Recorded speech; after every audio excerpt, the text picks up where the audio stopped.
നരേന്ദ്രമോദി ഇന്ന് കൊച്ചിയിലെത്തും. ഉച്ചയ്ക്ക് 2 മണിയോടെ നാവികസേന വിമാനത്താവളത്തിലിറങ്ങുന്ന മോദി കൊച്ചിൻ റിഫൈനറി സന്ദർശിക്കും. BPCLന്റെ വിവിധ പദ്ധതികൾ അദ്ദേഹം ഉദ്ഘാടനം ചെയ്യും. മുഖ്യമന്ത്രി പിണറായി വിജയൻ, മന്ത്രിമാർ, MLAമാർ എന്നിവർ പങ്കെടുക്കും. വൈകിട്ട് 4 മണിക്ക് തൃശൂരിലേക്ക് തിരിക്കുന്ന മോദി യുവമോർച്ച സംസ്ഥാന സമ്മേളനത്തിൽ പങ്കെടുക്കും. ശബരിമല സമരം പരാജയമായിരുന്നുവെന്ന് BJP തന്നെ സമ്മതിച്ച സാഹചര്യത്തിലാണ് മോദിയുടെ വരവ്. ഈ മാസം 2ാം തവണയാണ് മോദി കേരളത്തിൽ എത്തുന്നത്.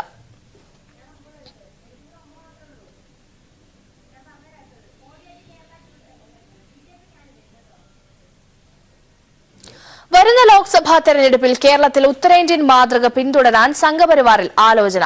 ഹിന്ദു ഐക്യവേദി നേതാവ് KP ശശികലയെയും പ്രതിരോധ മന്ത്രി നിർമ്മല സീതാരാമനെയും വത്സൻ തില്ലങ്കേരിയെയും സ്ഥാനാർത്ഥികളായി പരിഗണിക്കുന്നുവെന്ന് സൂചന. തൃശൂർ സീറ്റിനെ ചൊല്ലി മുരളീധര കൃഷ്ണദാസ് പക്ഷങ്ങൾ തമ്മിൽ നേർക്കുനേർ.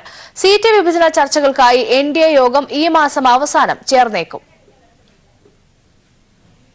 ശബരിമല വിഷയം കൈകാര്യം ചെയ്യുന്നതിലടക്കം സംഘപരിവാർ പ്രസ്ഥാനങ്ങൾക്ക് നാണക്കേടുണ്ടാക്കിയ BJPക്ക് പകരമായി തീവ്രമുഖമുള്ള ഹൈന്ദവ നേതാക്കൾ മത്സരത്തിനിറങ്ങണമെന്ന താഴെത്തട്ടിലെ ചിന്തയാണ് നിലവിലെ ട്രാക്ക് മാറിയോടാൻ RSS നേതാക്കളെ പ്രേരിപ്പിക്കുന്നത്.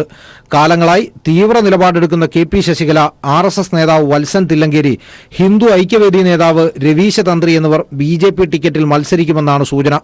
KP ശശികലയെ പത്തനംതിട്ടയിൽ മത്സരിപ്പിക്കാൻ ആലോചിക്കുന്ന വിവരം സംഘപരിവാർ വൃത്തത്തിലുള്ളവർ BJP നേതാക്കളോട് ആശയവിനിമയം നടത്തിയതായും വിവരമുണ്ട്.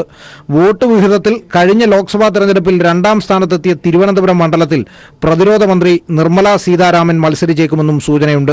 ശശി തരൂർ ഇടതുമുന്നണി ദ്വന്ദ്വത്തോട് ഏറ്റുമുട്ടാൻ പ്രാപ്തിയുള്ള ദേശീയ നേതാവെന്ന പരിവേഷവും നിർമ്മല സീതാരാമന് അനുകൂല ഘടകമായി BJP കേന്ദ്ര നേതൃത്വം വിലയിരുത്തുന്നു. PS ശ്രീധരൻപിള്ള, കുമ്മനം രാജശേഖരൻ, സുരേഷ് ഗോപി എന്നീ പേരുകളും ആലോചനയിലുണ്ടെങ്കിലും തിരുവനന്തപുരം കേന്ദ്ര നേതൃത്വത്തിന്റെ സീറ്റാവാനാണ് സാധ്യത.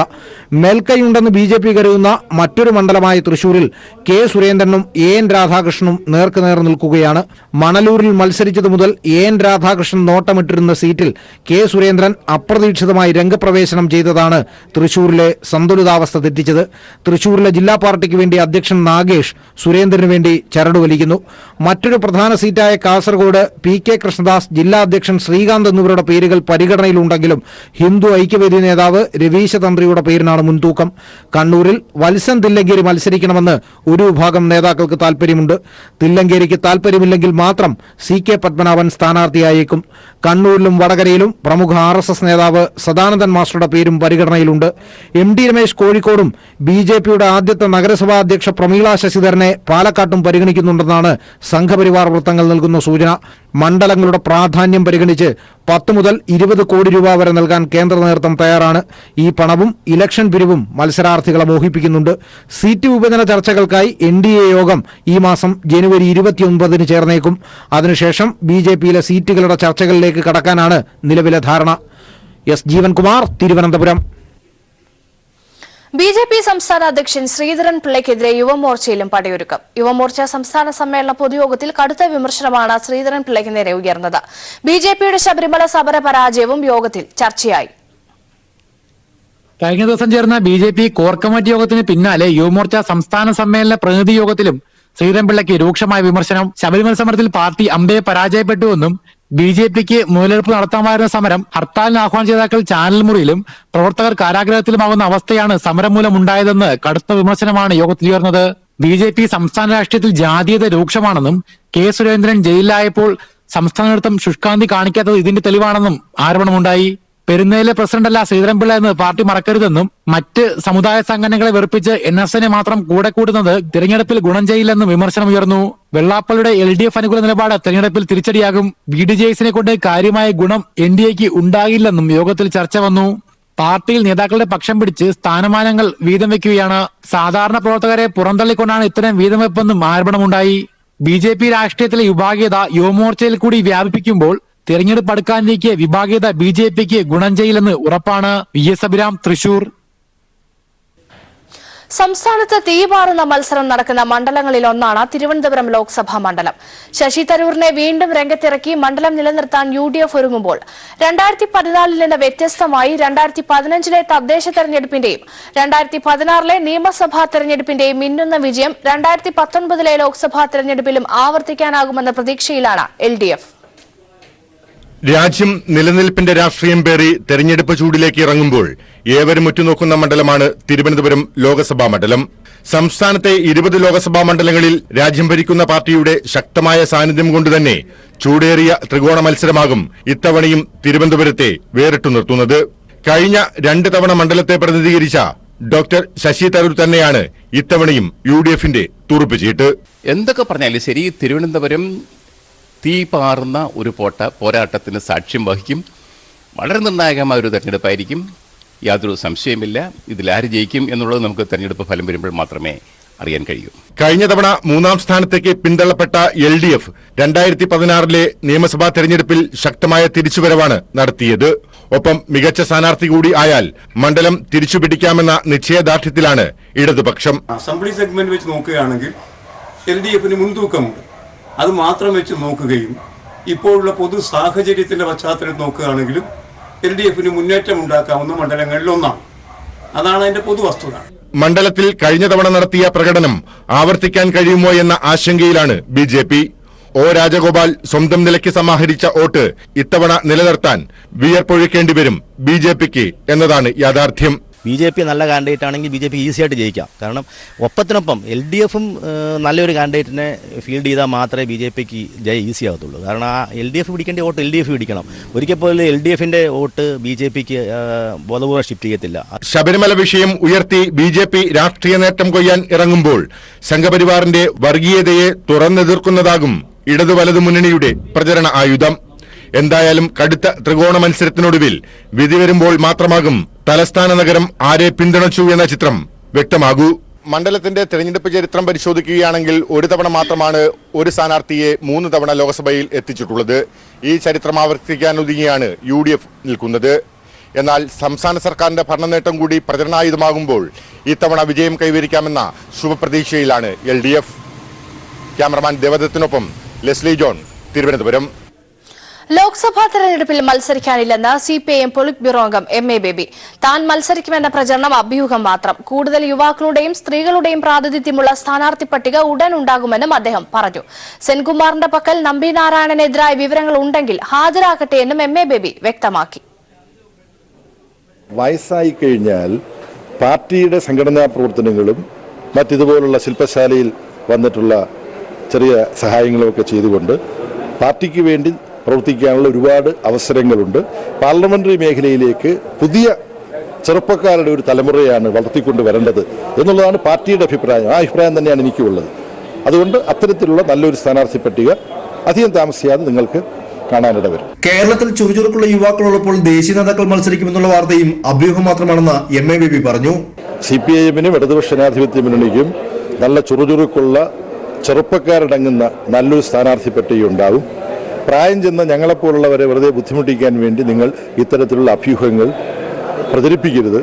ഇത്തവണയും ഇടതുപക്ഷ ജനാധിപത്യ മുന്നണിയെ പ്രതിനിധാനം ചെയ്തുകൊണ്ട് കഴിവുറ്റ വനിതാ സ്ഥാനാർത്ഥികൾ മത്സരിക്കുകയും അവർ ജയിക്കുകയും കേരളത്തെ പ്രതിനിധാനം ചെയ്ത് ലോക്സഭയിൽ എല്ലാ വിഭാഗം ജനങ്ങളുടെയും പ്രശ്നങ്ങൾ അവതരിപ്പിക്കുകയും ചെയ്യും.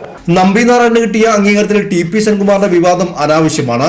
സെൻകുമാറിന്റെ പക്കൽ തെളിവുണ്ടെങ്കിൽ പുറത്തുവിടുകയാണ് വേണ്ടതെന്നും അദ്ദേഹം പറഞ്ഞു. നമ്പി നാരായണൻ ദേശീയമായ ഒരു അംഗീകാരത്തിന് അർഹനാണ് എന്ന് തന്നെയാണ് എനിക്ക് തോന്നുന്നത്. അനാവശ്യമായി അദ്ദേഹം അതിക്രൂരമായി വേട്ടയാടപ്പെട്ടു. ഇത്തരമൊരു പശ്ചാത്തലത്തിൽ ശാസ്ത്ര രംഗത്ത് അദ്ദേഹം നൽകിയ സേവനങ്ങളെ മാനിച്ചുകൊണ്ടും അനാവശ്യമായ ആളുകളെ ഇതുപോലെ വേട്ടയാടുന്നത് അനുചിതമാണ് എന്നൊരു സന്ദേശം കൂടി സമൂഹത്തിന് നൽകാൻ കഴിയുന്ന വിധത്തിലും ഇങ്ങനൊരു അംഗീകാരം അദ്ദേഹത്തിന് കിട്ടിയതിൽ ഒരു തെറ്റുമില്ല എന്ന അഭിപ്രായമാണ് എനിക്കുള്ളത്. ഇനി നമുക്കറിയാവുന്ന കാര്യത്തിനപ്പുറം മറ്റെന്തെങ്കിലും ഉണ്ട് ശ്രീ TP സെൻകുമാറിന്റെ പക്കൽ എന്നുണ്ടെങ്കിൽ അത് അദ്ദേഹം വെളിപ്പെടുത്തിയാൽ മാത്രമേ അതിനെക്കുറിച്ച് പ്രതികരിക്കാൻ കഴിയുള്ളൂ. കൊച്ചിയിൽ CPIM സംഘടിപ്പിച്ച ജനകീയ ഉച്ചകോടിയിൽ പങ്കെടുക്കാനെത്തിയായിരുന്നു അദ്ദേഹം. മുഖ്യമന്ത്രി പിണറായി വിജയൻ, PB അംഗം S രാമചന്ദ്രൻപിള്ള, CITU അഖിലേന്ത്യാ ജനറൽ സെക്രട്ടറി തപൻ സെൻ എന്നിവർ ഉച്ചകോടിയിൽ പങ്കെടുക്കും. News bureau, Kochi. BJP RSS അക്രമങ്ങൾക്കെതിരെ CPIMന്റെ നേതൃത്വത്തിൽ സമാധാന സന്ദേശ പ്രചരണ ജാഥ. കാസർഗോഡ് ജില്ലാ കമ്മിറ്റിയുടെ നേതൃത്വത്തിൽ 3 ദിവസമാണ് പ്രചരണ ജാഥ. ഇന്ന് വൈകിട്ട് മഞ്ചേശ്വരത്ത് നിന്ന് ആരംഭിക്കുന്ന ജാഥ 29-ന് വൈകിട്ട് തൃക്കരിപ്പൂരിൽ സമാപിക്കും. നവോത്ഥാന സന്ദേശമുയർത്തി ജനുവരി 1 സംഘടിപ്പിച്ച വനിതാ മതിലിന് നേരെ ചേറ്റിക്കുണ്ടിൽ ആക്രമണം നടത്തിയ BJP RSS പ്രവർത്തകർ പിന്നീട് ശബരിമലയിൽ യുവതി പ്രവേശനവുമായി ബന്ധപ്പെട്ട് നടത്തിയ ഹർത്താലിലും കാസർഗോഡ് ജില്ലയുടെ വടക്കൻ മേഖലയിൽ വ്യാപകമായി ആക്രമണം സംഘടിപ്പിച്ചു. കാസർഗോഡ് ജില്ലയെ കലാപഭൂമിയാക്കി മാറ്റാനാണ് RSSും BJPയും ശ്രമിച്ചത്. പോലീസിന്റെ ശക്തമായ ഇടപെടലും CPIM-ഉം മതേതര വിശ്വാസികളും സംയമനം പാലിക്കുകയും ചെയ്തതിനാലാണ് ജില്ലയിൽ സമാധാനം പുനഃസ്ഥാപിക്കാൻ സാധിച്ചതെന്ന് CPIM കാസർഗോഡ് ജില്ലാ സെക്രട്ടറി MV ബാലകൃഷ്ണൻ മാസ്റ്റർ പറഞ്ഞു.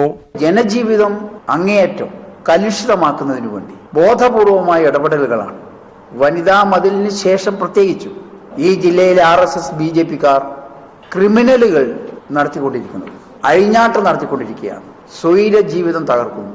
CPM ഇതിനോട് പ്രതിരോധിച്ചു നിൽക്കുകയാണ്. ഞങ്ങൾ മുൻകൈയെടുത്തുകൊണ്ട് ഈ ജില്ലക്കകത്ത് ഒരു അനിഷ്ട സംഭവം ഉണ്ടായിക്കൂടാ എന്നുള്ള തികഞ്ഞ ബോധത്തോടു കൂടിയിട്ടാണ് ഈ ജില്ലയിലെ CPM പ്രവർത്തിക്കുന്നത്. BJP RSS അക്രമരാഷ്ട്രീയം തുറന്നുകാട്ടുന്നതിനും സമാധാന സന്ദേശം ജനങ്ങളിൽ എത്തിക്കുന്നതിനുമായി 3 ദിവസം നീളുന്ന പ്രചാരണ ജാഥ CPIM കാസർഗോഡ് ജില്ലയിൽ സംഘടിപ്പിക്കുമെന്ന് ജില്ലാ സെക്രട്ടറി MV ബാലകൃഷ്ണൻ മാസ്റ്റർ പറഞ്ഞു. ഈ മാസം 27 വൈകിട്ട് മഞ്ചേശ്വരം ഒസങ്കടിയിൽ P കരുണാകരൻ MP ജാഥ ഉദ്ഘാടനം ചെയ്യും. MV ബാലകൃഷ്ണൻ മാസ്റ്റർ നേതൃത്വം നൽകുന്ന ജാഥ 29 വൈകിട്ട് തൃക്കരിപ്പൂരിൽ സമാപിക്കും. News bureau, Kasaragod.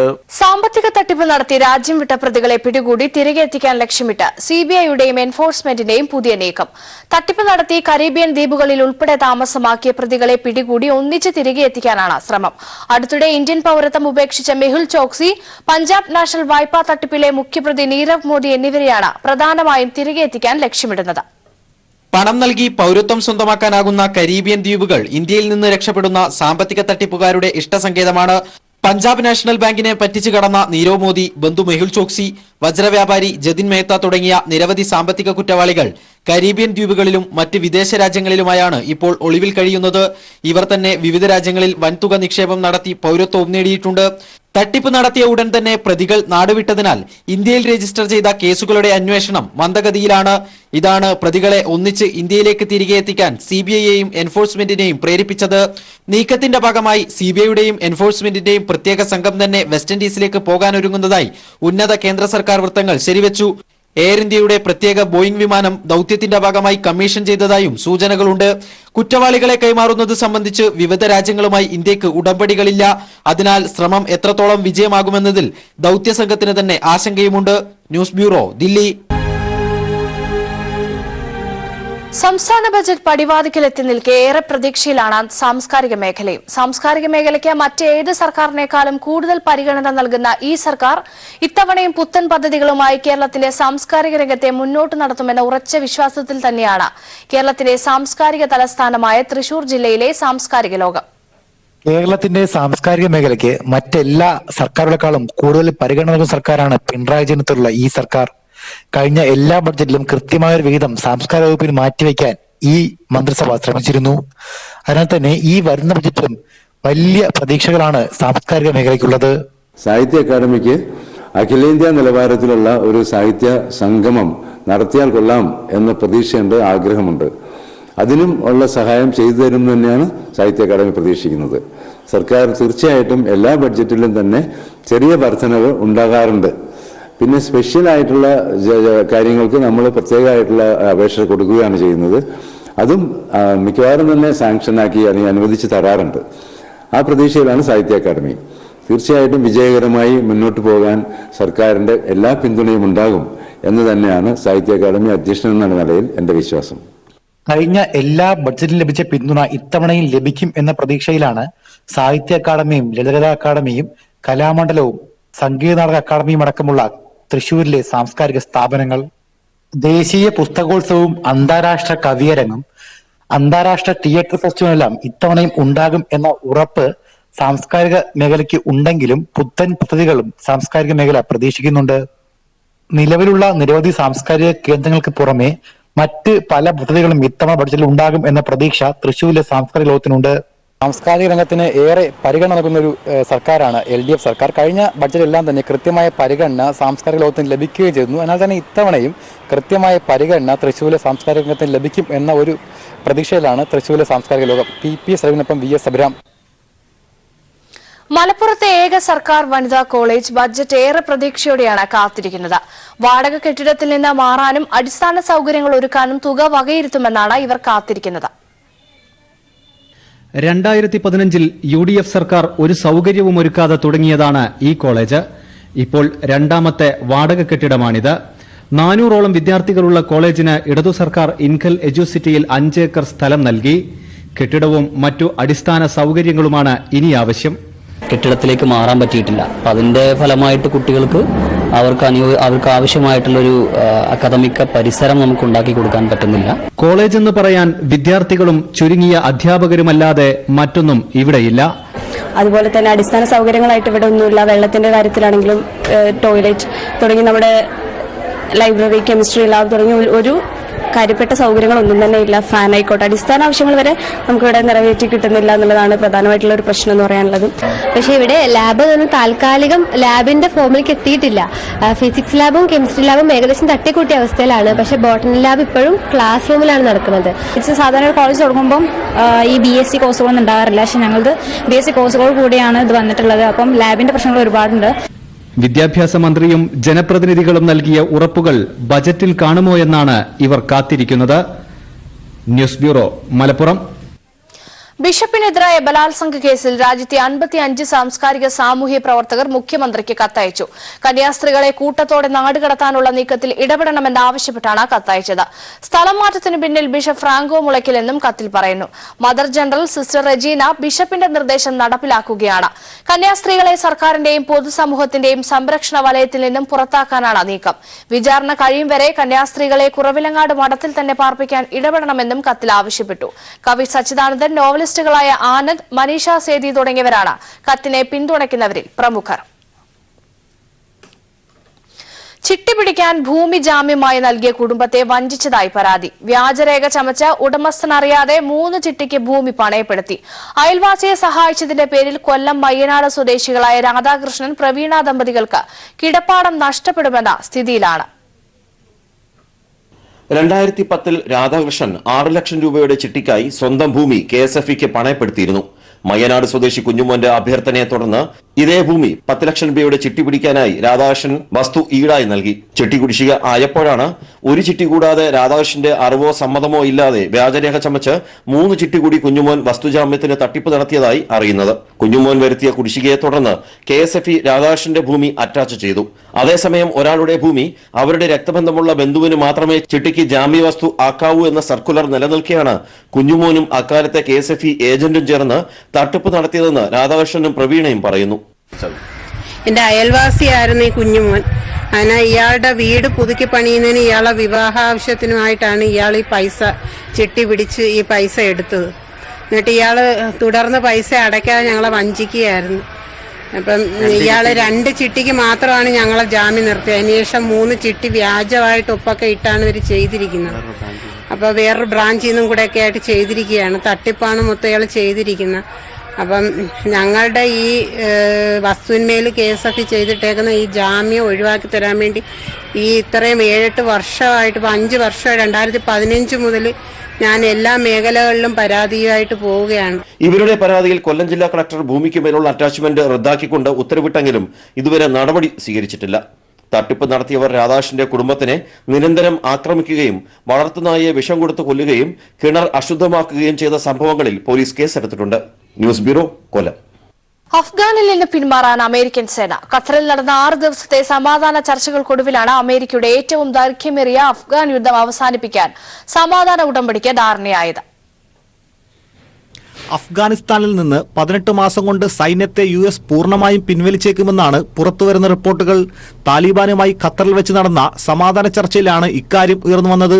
സമാധാന ഉടമ്പടി നിലവിൽ വന്നാൽ ഉടമ്പടി നിലവിൽ വന്ന് 18 മാസത്തിനുള്ളിൽ സൈന്യത്തെ പൂർണ്ണമായും പിൻവലിക്കണമെന്നാണ് താലിബാൻ മുന്നോട്ട് വെക്കുന്ന നിർദ്ദേശം. ഖത്തറിൽ നടക്കുന്ന താലിബാൻ US സമാധാന ചർച്ചയിൽ സമാധാന ഉടമ്പടിയുടെ കരട് രൂപം തയ്യാറായി എന്നാണ് പുറത്തുവരുന്ന റിപ്പോർട്ടുകൾ. അഫ്ഗാനിസ്ഥാനിലുള്ള വിദേശ സൈന്യം പൂർണ്ണമായും പിൻവാങ്ങണമെന്നാണ് താലിബാന്റെ നിലപാട്. അതേസമയം ഈ ആവശ്യത്തോട് US പൂർണ്ണമായും പ്രതികരിച്ചിട്ടില്ല. നിർദ്ദേശം അംഗീകരിക്കുമോ എന്ന കാര്യത്തിൽ US അധികൃതർ വ്യക്തമായ വിവരങ്ങൾ പുറത്തുവിട്ടിട്ടില്ല. ഈ സാഹചര്യത്തിൽ താലിബാനെ കൂടാതെ മറ്റ് ഭീകര സംഘടനകൾക്ക് അനുകൂല സാഹചര്യമൊരുക്കുമോ എന്ന ആശങ്കയും നിലനിൽക്കുന്നുണ്ട്. അതേസമയം സമാധാന ചർച്ചയിൽ അഫ്ഗാനിസ്ഥാൻ സർക്കാരിൽ നിന്നുള്ള പ്രതിനിധികൾ ആരും പങ്കെടുത്തില്ല എന്നതും ശ്രദ്ധേയമാണ്. അഫ്ഗാൻ സർക്കാരുമായി ചർച്ചയ്ക്കുള്ള നിലപാടിലാണ് താലിബാൻ. International desk. രാജ്യത്തെ യുവ കലാകാരന്മാർക്കുള്ള മുതൽക്കൂട്ടാണ് കൊച്ചി മുസ്രിഫ് ബിനാലെയെന്ന് CPM general secretary Sitaram Yechury. Kochi ബിനാലെയ്ക്ക് സ്ഥിരം വേദിയൊരുക്കാനുള്ള സംസ്ഥാന സർക്കാരിന്റെ നീക്കങ്ങൾക്ക് പൂർണ്ണ പിന്തുണയെന്നും ബിനാലെ സന്ദർശിച്ച ശേഷം അദ്ദേഹം പറഞ്ഞു. കൊച്ചി മുസ്രിഫ് ബിനാലയുടെ പ്രധാന വേദിയായ ആസ്പിൻവോളിലെ കലാവിരുന്നാണ് CPIM general secretary Sitaram Yechury സന്ദർശിച്ചത്. സ്വദേശികളും വിദേശികളുമായ കലാകാരന്മാർ തീർത്ത വിസ്മയ കാഴ്ചകൾ അദ്ദേഹം ആസ്വദിച്ചു. ആർട്ട് മീഡിയേറ്റർ ചാണക്യാഗ്രവർ കലാസൃഷ്ടികളെക്കുറിച്ച് അദ്ദേഹത്തിന് വിശദീകരിച്ചു നൽകി. കലാകാരന്മാരെ അഭിനന്ദിച്ച യെച്ചൂരി ബിനാലെ നൽകുന്ന അവസരങ്ങൾ വലുതാണെന്ന് പ്രതികരിച്ചു. And also this is giving space to a lot of young Indian artists who otherwise would not have this exposure, and which is very important. I mean, because there's no dearth of talent in our country, except that we don't have those opportunities. And this Binale should provide those opportunities, which I'm very happy and glad that they're doing it. I can only wish them all the best. പ്രധാന വേദിയിലെ പവലിയനിൽ ചിത്രം വരച്ച് യുവ കലാകാരന്മാർക്കൊപ്പം photo എടുത്ത ശേഷമാണ് അദ്ദേഹം മടങ്ങിയത്. KJ Maxi MLA, കലാകാരന്മാരായ ബോസ് കൃഷ്ണമാചാരി, ബോണി തോമസ് തുടങ്ങിയവർ അദ്ദേഹത്തിനൊപ്പമുണ്ടായിരുന്നു. News bureau, Kochi. ഇന്ത്യയിലെ തന്നെ പ്രായം കുറഞ്ഞ നർത്തകിക്കുള്ള പുരസ്കാരം നേടി ശ്രദ്ധേയമാവുകയാണ് കോഴിക്കോട് കക്കോയി സ്വദേശിയായ നിളനാഥ്. കേരളത്തിന് പുറത്ത് 40-ലധികം വേദികളിലാണ് ഈ കുഞ്ഞു പ്രായത്തിൽ നിള ചിലങ്കാണിഞ്ഞത്. ഇത് 11ാം വയസ്സുകാരി നിള. നിളയ്ക്ക് നൃത്തമെന്നാൽ തന്റെ ജീവിതമാണ്. ഈ കുഞ്ഞുപ്രായത്തിൽ സ്വന്തമാക്കിയത് നിരവധി ദേശീയ പുരസ്കാരങ്ങൾ. 3ാം വയസ്സിൽ തുടങ്ങിയതാണ് നൃത്തത്തോടൊപ്പമുള്ള യാത്ര. ഭരതനാട്യം, കുച്ചിപ്പുടി, മോഹിനിയാട്ടം എന്നിവയാണ് ഇഷ്ട നൃത്തരൂപങ്ങൾ. കേരളത്തിന് പുറമെ മധ്യപ്രദേശ്, ഛത്തീസ്ഗഡ്, ഡൽഹി, ബാംഗ്ലൂർ എന്നിവിടങ്ങളിൽ നിന്നായി നൃത്തത്തിന് നിരവധി പുരസ്കാരങ്ങൾ നേടി. അവസാനമായി ഒഡീഷ സാഹിത്യ അക്കാദമിയുടെ നേതൃത്വത്തിൽ ദൗരത്രികൻ ഒഡീസി സെന്റർ നടത്തിയ ക്ലാസിക്കൽ ദേശീയ നൃത്തോത്സവത്തിലെ പുരസ്കാരവും തേടിയെത്തി. ഏറ്റവും മികച്ച പ്രായം കുറഞ്ഞ നർത്തകിക്കുൾപ്പെടെ നിരവധി പുരസ്കാരങ്ങൾ. പിന്നെ ഡാൻസ് പറഞ്ഞാൽ ഞാൻ ഒരിക്കലും നിർത്തില്ല. ഡാൻസ് എന്താ പറയുക, ഡാൻസിലൂടെ എനിക്ക് കിട്ടാത്ത എല്ലാം കിട്ടിയിട്ടുണ്ട്. എനിക്ക് എൻ്റെ എല്ലാമാണ് ഡാൻസ്. ഞാൻ ഒരിക്കലും ഡാൻസ് നിർത്തില്ല. പ്രശസ്ത നർത്തകി പല്ലവി കൃഷ്ണന്റെ ശിക്ഷണത്തിലാണ് നൃത്തം അഭ്യസിക്കുന്നത്. തന്റെ ചെറിയ പ്രായത്തിൽ നേടിയത് നിരവധി നേട്ടങ്ങൾ. കോഴിക്കോട് കക്കോട് സ്വദേശിയായ ബിജുനാഥിന്റെ മകളാണ് ഈ 6ാം ക്ലാസ്സുകാരി.